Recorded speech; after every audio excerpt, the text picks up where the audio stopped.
अच्छा, आज हम शुरू कर रहे हैं कार्डियोमायोपैथी। जैसे कि नाम से ज़ाहिर है कि myopathy means muscle problem, pathology in muscle. जो मशहूर इसकी टाइप्स हैं that is dilated, hypertrophic, obstructive और रिस्ट्रिक्टिव कार्डियोमायोपैथी। अच्छा, डायलेटेड से क्या मुराद है कि हार्ट के जो मसल्स हैं वो डायलेट हो गए हैं। जब डायलेट होंगे तो क्या होगा, आपका हार्ट जो है पूरी तरह कॉन्ट्रैक्ट नहीं कर पाएगा। This is the most common cardiomyopathy. फिर कंजेनिटल भी हो सकती है, लेकिन मोस्ट लाइकली इसके अंडरलाइन काज होती है इस्केमिक हार्ट डिजीज। ठीक, और भी ढेर सारी काजेज हैं, लेकिन इतना याद रखना है कि डायलेटेड कार्डियोमायोपैथी में जब हार्ट डायलेट हो जाएगा। हार्ट फेलियर दो तरह का होता है, एक होता है सिस्टोलिक डिसफंक्शन, एक होता है डायस्टोलिक डिसफंक्शन। सिस्टोलिक से मुराद है कि हार्ट पूरी तरह कॉन्ट्रैक्ट नहीं कर पाता, कॉन्ट्रैक्ट नहीं कर पाता। जबकि डायस्टोलिक डिसफंक्शन क्या होता है कि हार्ट के अंदर ब्लड पूरा नहीं होता, फीलिंग नहीं हो पाती। जब ब्लड ही नहीं पूरा होगा, आगे से वो निकाल नहीं पाएगा। डायलेटेड कार्डियोमायोपैथी में बेसिकली सिस्टोलिक डिसफंक्शन होता है। ठीक है, often idiopathic, mostly familiar due to mutation of the TTN gene, जो कि यूज हो रहा है आपकी सार्कोमेरिक प्रोटीन बनाने के लिए। ठीक है। अच्छा, आपको डायलेटेड कार्डियोपैथी का सवाल आएगा अल्कोहल के साथ, कोकेन के साथ, डॉक्सीरूबिसिन के साथ। डॉक्सीरूबिसिन क्या चीज़ है? एक कीमोथेरेपेटिक एजेंट है। पेशेंट को कीमोथेरेपी हो रही है, कीमोथेरेपी के बाद आप पेशेंट हार्ट फेलियर की सिम्टम्स के साथ आ गया है, कौन सी ड्रग रिस्पॉन्सिबल है? That is doxorubicin. ये जब हम लोगों ने कीमो मैन पढ़ा था, उस वक्त हमने कहा था कि जो डी डी की शक्ल हार्ट से मिलती है, तो डी डॉक्सीरूबिसिन हार्ट को इफेक्ट करती है। अच्छा, कोक्साकाई वायरस और शेगस डिजीज। शिगास डिजीज के साथ भी इसका क्वेश्चन बड़ा कॉमनली आता है। शिगास डिजीज का और कौन सा क्वेश्चन आता होता है? एक्लेजिया का और डायलेटेड कार्डियोमायोपैथी का। ठीक है, फिर होता है ischaemic heart disease. Systemic condition like haemochromatosis, sarcoidosis, thyrotoxicosis, wet beriberi. Wet beriberi बहुत इंपॉर्टेंट है। B1 डेफिशिएंसी पेशेंट को दो तरह की होती है, ड्राई होती है और वेट होती है। वेट बेरी के अंदर पेशेंट को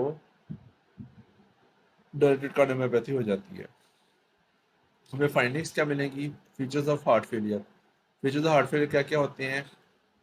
tachycardia, hypertension, raised JVP, auscultation पे S1 S2 के साथ S3 सुनाई देती है। और जब आपको पता है जब हार्ट डायलेट हो जाएगा तो क्या होगा, सारे के सारे जो आपके वेल्व्स हैं वो खिंच जाएंगे। जब खिंच जाएंगे तो ब्लड जो है वो एट्रियम से वेंट्रिकल की तरफ वापस चला जाएगा, तो रीवेजिटेशन का मरमरा आपको सुनाई दे सकता है।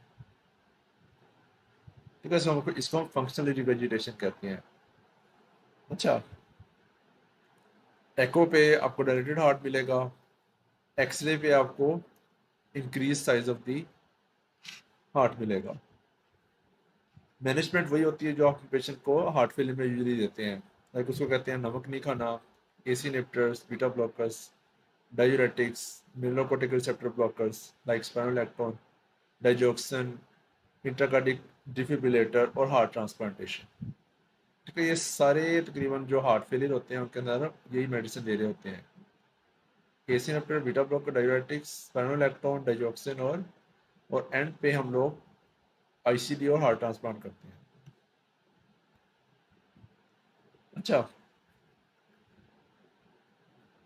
एक टर्म यूज होती है, इसको कहते हैं हम टाकोस्यूबो कार्डियोमैयोपैथी।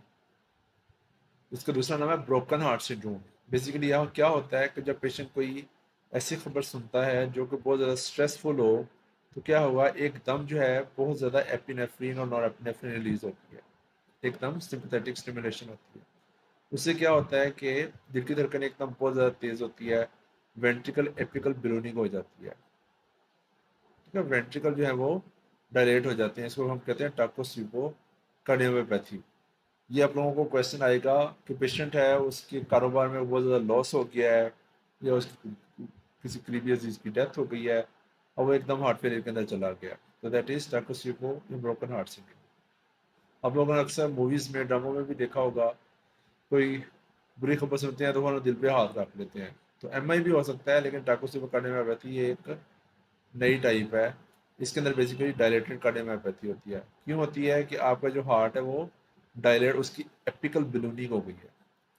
इसकी पैथोलॉजी में आपसे पूछा जा सकता है कि इसमें होता क्या, अंडरलाइन एपिकल बलूनिंग हो जाती है due to increase sympathetic activity. Sympathetic activity आपको पता है हार्ट रेट भी इंक्रीज करवाएगी, पेरिफेरल वास्कुलर रेजिस्टेंस भी करवाएगी, तो इसके साथ ही क्या करवा देती है, टाकोसिबो कार्डियोमायोपैथी।